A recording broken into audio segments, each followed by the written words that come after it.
welcome to another edition, another video. I actually did have some more tops now on the way. I didn't think I did, but I did. So we're gonna see if maybe 11 times is the charm and we can get a numbered card of some kind. I have been in an epic dry spell with my TOPPS Now purchases. No numbered cards for quite a while. I managed to get 2 early on, and then that was pretty much it. So, first one, I don't see a number. This is a Rookie of the Year for Drake Baldwin, NL Rookie of the Year. Drake Baldwin's one of the guys that I'm looking at, so as far as potential quality players, so him winning NL Rookie of the Year, I thought I'm going to go ahead and pick that card up. And next up, we have Rookie of the Year for the AL, Nick Kurtz, who is just astronomically good right now for the AL Rookie of the Year, but no numbers on that one either. And then you have a shared one of the two of them on there. And no numbers on that one. Oh, he struck out again. Okay, but still, I like those cards, so oh well. Now we got some eBay finds to go over. This is a little simpler because there's only 4 players, and I'm going to start with a guy who, at his peak, was probably the best closer in baseball.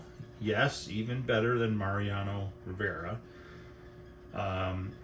His best season as a closer, he won AL Reliever of the Year, and he led the AL in saves. He might have led the whole MLB in saves.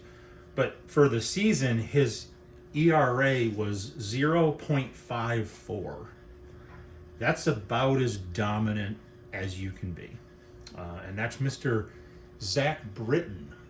This is a numbered 187 of 799. It is the old TOPPS from 2011. And TOPPS, I believe, was what preceded the TOPPS Now product. It was a product I believe you ordered similar to the way you order TOPPS Now, and it was called TOPPS. So I got his rookie card in TOPPS, and I got a Grandstand Orioles Bluefield, the Bluefield Orioles top prospect of 2006 in the Appalachian League. That's probably his first card. And he had a pretty long career. I think he played from like 2011 to 2023, so he only recently retired. Probably not a Hall of Fame candidate, but a guy who at the peak of his game, there wasn't many better. Next up, when we're talking about relievers, this is probably in my opinion, and I know some people are going to say no, it was Mariano Rivera, but in my opinion, this is the best reliever in baseball history. And that is Mr. Mark Langston of the Mariners. This would be his rookie card for TOPPS 1984, which is one of my favorite TOPPS series. And I got actually 2 of them, same card. This one's a little darker. The other one's a little more faded. None of them look, either one of them look that terribly centered, although the one that's a little bit better print quality looks like it's a little more off-centered. And then I got a 1984 update, a Fleer update rookie. So got a couple 84 TOPPS and an 84 Fleer of Mark Langston. In my opinion, Mark Langston should be in the Hall of Fame.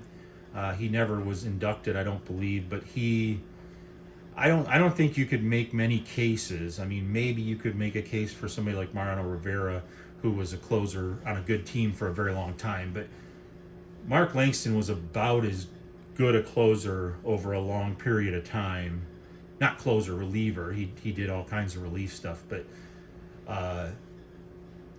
it's just that relievers don't tend to get the same attention that starters get, and especially for like Hall of Fame balloting. So unfortunate, but Mark Langston, in my opinion, is a Hall of Famer. Next up, we have Mr. Rick Porcello. I opened some of his on my last video, and this is an Upper Deck X baseball from 2009. This is a rookie card, and if you missed my video from before, Rick Porcello was one of my favorite players when he started out on the Tigers. I got his jersey, and then he, of course, got traded or free agency or whatever it was, and he was gone. And now I have a jersey that says Porcello on it. But he actually did end up winning one Cy Young, and he is on the ballot right now for the Hall of Fame. I think this was his first year eligibility. He's unlikely to be a Hall of Famer, but he was a very, very good pitcher, and he got even better when he got traded to the Red Sox, who back then were contending, and so he was a pretty decent pitcher. He was a very high-ranked prospect, as was Zach Britton. The other Rick Porcello card, this is a TOPPS 206 rookie card from 2009. So a couple more Rick Porcello rookie cards. Next up, we have the greatest of all time, Mr. Jose Canseco from the 86, the Rookies. And Jose Canseco, he gets the top spot there. Also unlikely to be a Hall of Famer because of all the steroid stuff, which is unfortunate, because he was about as dominant a player as there was in the late 80s. He could run, he could hit, he was a very, very dominant force, and it helped that he had Mark McGwire on the same roster protecting him, and Ricky Henderson at the top of the lineup. So you really hard to pitch around those guys when you had that level of talent all on one roster. And then last but not least, we have our only Hall of Famer, and he is I think he's actually going to be inducted in the 2026 class. I believe he won the contemporary ballot, deservingly so, considered to be the best second baseman of all time. He's hit more home runs than any second baseman, even Robinson Cano, and that is Mr. Jeff Kent. And this is a 1991 Classic Best. Classic was kind of an interesting, and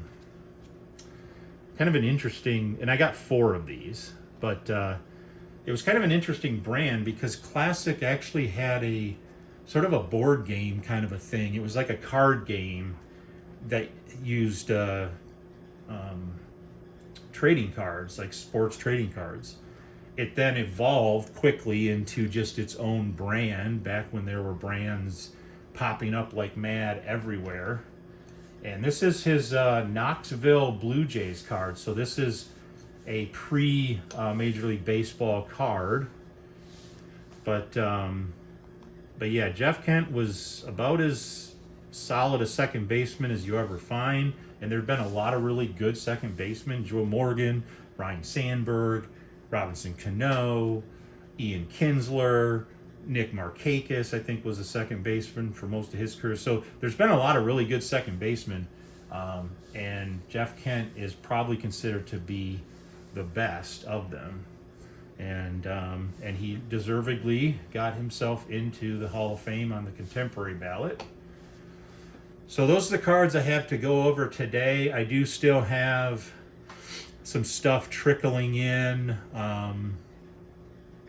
And I have a box of cards that I ordered through TOPPS. It's just going to be a blaster box, or I guess they call it, to be technical, a value box, although I would say they're using the term value loosely based on the recent success I've had with their blaster boxes, but we'll see how it goes. And so I should be doing a couple more videos in the coming week or so, while I also receive packages for Christmas gifts for people and start getting those mailed out to folks so that they can be available for Santa. So yeah, go ahead, give me a comment, give me a like, dislike, I guess. It's it's a free country, and you can go ahead and subscribe if you haven't. And that's all I have for today. This is a quick and dirty one. So have a good night.